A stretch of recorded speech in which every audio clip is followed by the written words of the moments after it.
Welcome back to another days. അപ്പോൾ ഞങ്ങൾ ഇന്നൊരു കുഞ്ഞു അൺബോക്സിംഗ് വീഡിയോ ആയിട്ടാണ് വന്നേക്കുന്നത്. അതെ, അപ്പോൾ നമുക്ക് ഇത് എന്താണെന്ന് നോക്കാം. ഇതാണ് സാധനം. ഗയ്സ്, ഇതിന്റെ ഡീറ്റെയിൽസ് പറയുന്നതിന് ഇതിന്റെ പാക്കിംഗ് നോക്കിക്കേ. ഇങ്ങനെയാണ് പാക്കിംഗ് വന്നേക്കുന്നത്. പാക്കറ്റിന്റെ അകത്തിട്ട് തരുന്നതിന് പകരം പാക്കറ്റിന്റെ പൊക്കത്ത് വേറൊരു പാക്കറ്റ് വെച്ച് സെലോ ടേപ്പും ചുറ്റി പൊക്കത്ത് സ്റ്റിക്കർ ഒട്ടിച്ച് തന്നേക്കുക. ഇനിയിപ്പോ ഞാൻ പാക്കറ്റ് പൊട്ടിച്ച് സാധനം പുറത്തെടുക്കട്ടെ. ഇങ്ങനെ പാക്ക് ചെയ്തേക്കുന്ന അകത്തുള്ളത് എങ്ങനെയാണെന്നൊക്കെ ഒന്ന് അറിയണ്ടേ. അപ്പൊ ഞങ്ങൾ ഐറ്റം പുറത്തെടുത്തിട്ടുണ്ട്. ഇതിന് വലിയ കുഴപ്പമൊന്നുമില്ല, ഡാമേജ് ഒന്നുമില്ല. 4 കളറിലുള്ള സൂപ്പർ ബോട്ടിൽ കിട്ടിയിട്ടുണ്ട്. ഇത് എന്തിനുള്ളതാണെന്നറിയോ? ഇത് നമുക്ക് പുറത്ത് പോകുമ്പോഴൊക്കെ യൂസ് ചെയ്യാൻ പറ്റുന്ന ഒരു പെർഫ്യൂം റീഫിൽ ബോട്ടിലാണ്.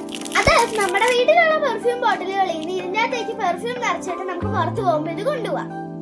ഇനിയിപ്പോ നമുക്ക് ഇത് എങ്ങനെയാണ് റീഫിൽ ചെയ്യുന്നത് നോക്കാം. അതിനായിട്ട് ഞാൻ വീട്ടിലിരിക്കുന്ന ഒരു പെർഫ്യൂം ബോട്ടിൽ എടുത്തിട്ടുണ്ട്. ഇനി നമുക്ക് ആ ബോട്ടിലിന്റെ ക്യാപ്പ് മാറ്റി കഴിയുമ്പോഴത്തേക്കും നമ്മൾ സ്പ്രേ ചെയ്യുന്ന ഒരു ക്യാപ്പ് ഉണ്ടാവും. ആ ക്യാപ്പും കൂടി മാറ്റി കഴിയുമ്പോഴത്തേക്കും നമുക്കൊരു ട്യൂബ് കാണാം. ആ ട്യൂബിലേക്ക് നമ്മുടെ കയ്യിലുള്ള റീഫിലബിൾ ബോട്ടിലിന്റെ അടിഭാഗം വെച്ചിട്ട് 3-5 പ്രാവശ്യം പ്രസ് ചെയ്യുമ്പോഴത്തേക്കും പെർഫ്യൂം അതിന്റെ അകത്തേക്ക് കയറുന്നത് നമുക്ക് കാണാം.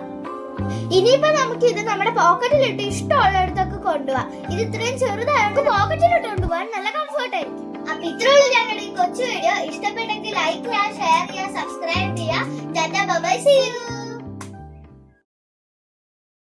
അപ്പോൾ ഞങ്ങൾ